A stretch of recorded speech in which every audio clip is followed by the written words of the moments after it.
Na at natutuwa, bakit po? Ilan po ang mapiprint po nating trucks all over the Philippines ay pamimigay? 1.6 million ang ating pong pieces. 1.6 pieces ang ating 1.6 million pieces ang ating pong maipamimigay na mga trucks, and we will be giving this trucks para po sa mga tao dahil gusto po natin maipahayag ang pag-ibig ni Kristo. Happy New Year po! Wow, it's been one more year again. Tayo pong lahat ay biniyayaan ng Diyos sa isang napakagandang taon ng 2026, and I hope everyone is healthy, you're growing good today, at meron kang magandang pananaw sa 2026. Kumusta po ba ang iyong bagong taon? Wow! Ako po we had our great vacation with my family. Nagkaroon po kami ng getaway doon po sa Subic at sama-sama po kami doon. We had a great time. We had a great look of Subic Bay nung New Year's Eve, at ayun po, pagkatapos po noon we went places. Ang napakaganda po, kasama mo po yung pamilya mo doon po sa New Year. Kumusta ka naman? Kumusta naman ang iyo pong New Year? Alam niyo po, para po sa mga simbahan, kailangan po talaga natin ng break. Para po sa mga pastor, we need a break because we are doing to do great things in 2026. Tama ba yun? At ako po'y naniniwala, ito na ang panahon ng paglago ng bawat simbahan, malaki man o maliit. Lalo na especially kung maliit ang simbahan mo, tingin mo wala itong pag-asa, may kapag-asa ka, kapatid. Bakit po? Dahil ngayon po, we will be concentrating on sharing the gospel this year. At ito po ang programa po ng Church of God, World Missions Philippines. Tayo po'y pinayagan para po magkaroon po ng focus sa pamimigay po ng trucks. Ayan. Ito po magiging susi para po tayong lahat ay lumago. Bakit po? Kasi lahat po tayo ilalabas, lahat po tayo, mabibigyan po tayo ng pagkakataon na ma-share ang pag-ibig ng Diyos, na ito naman ang gustong-gusto ng ating pong Panginoon Diyos. Ngayon pong January, I just focus on posting some of my preaching shorts, preaching videos, sapagkat kami po ngayon ay naka-fasting. We are ongoing fasting po ngayon, all over the church. At ganun din po, alam ko, mga ibang simbahan ay nag-fasting din po. And how is it? I hope you are doing well. Ngayon po, nagkaroon lang po ako ng konting oras, konting energy para po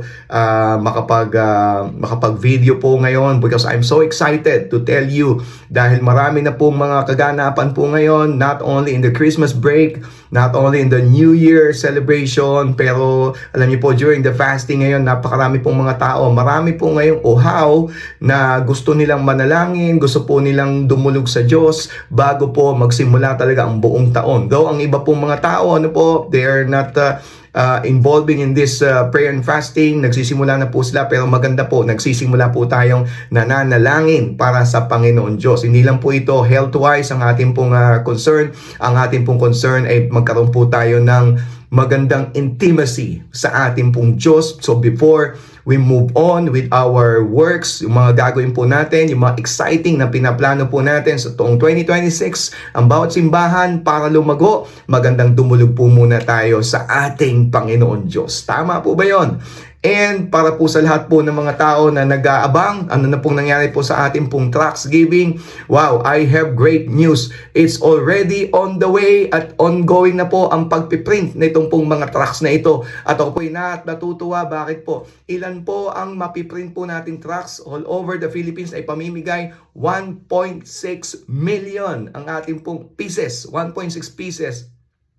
Ang ating 1.6 million pieces ang ating pong maipamimigay na mga trucks, and we will be giving these trucks para po sa mga tao dahil gusto po natin maipahayag ang pag-ibig ni Kristo. At pag dumating po ito, medyo 1 week lang to or 2 weeks maximum. Pagdating po, magkakaroon naman po kami ng trucks caravan. Maidi-deliver po itong mga trucks na ito sa inyong pong mga kanya-kanya pong simbahan. Shoutout po sa mga churches na nag-order po nito.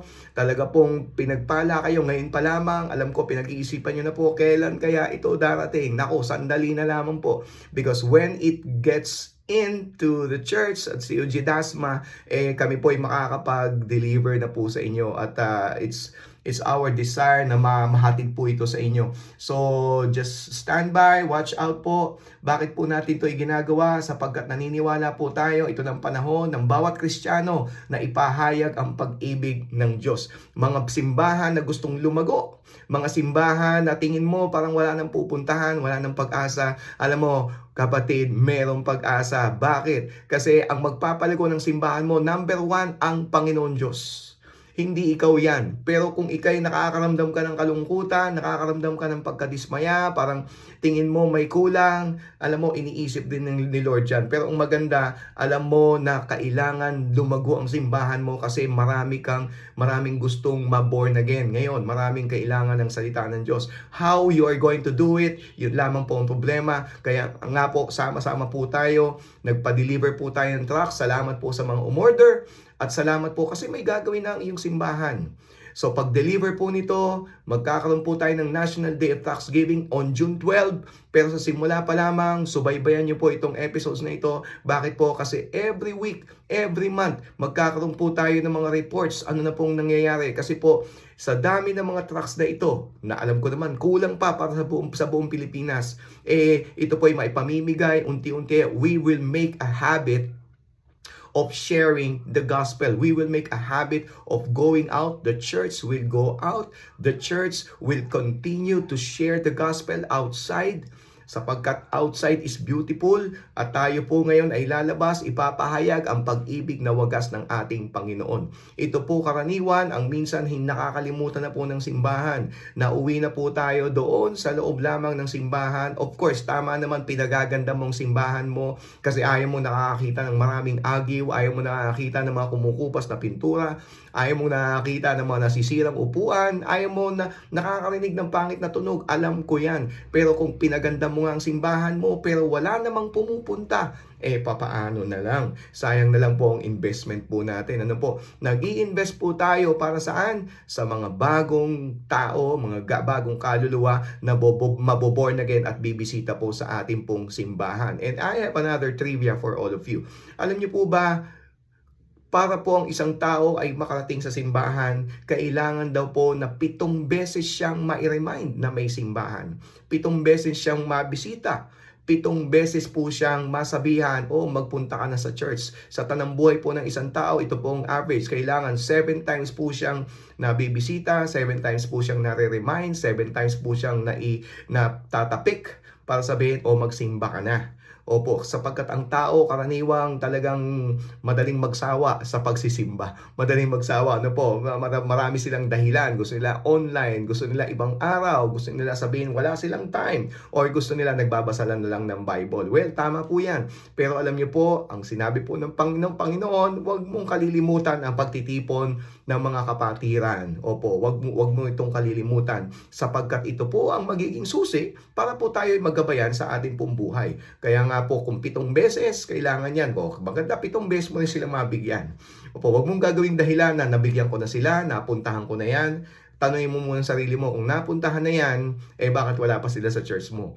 At para po sila daw ay ma-born again, kailangan 3 beses rin silang makakarinig ng gospel message. 3 beses po silang mababahaginan ng pag-ibig ng Diyos. 3 beses po silang ma-evangelize. Yun po yun, Kaya hindi po rin pwedeng, minsan ko lang siya na-evangelize, hindi siya tumanggap, inisnab niya ako, wala po talaga yun, Just imagine, ang isang tao ganito, at para siya po ay maging manggagawa ng simbahan or maging regular, ibang usapan pa rin po yun. Remember, para po ang isang tao mapapunta mo sa simbahan, kailangan 7 beses mo po muna siyang ma-invite or mabigyan po ng tracts. Kaya alam niyo po, yung ginagawa po natin, this is an investment.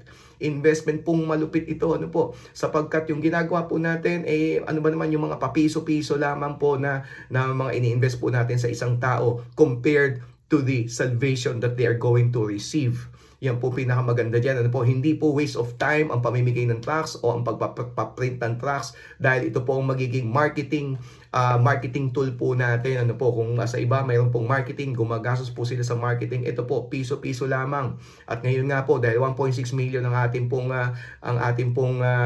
in order, bumaba pa nga po ang presyo. Bili mo sa papiso-piso.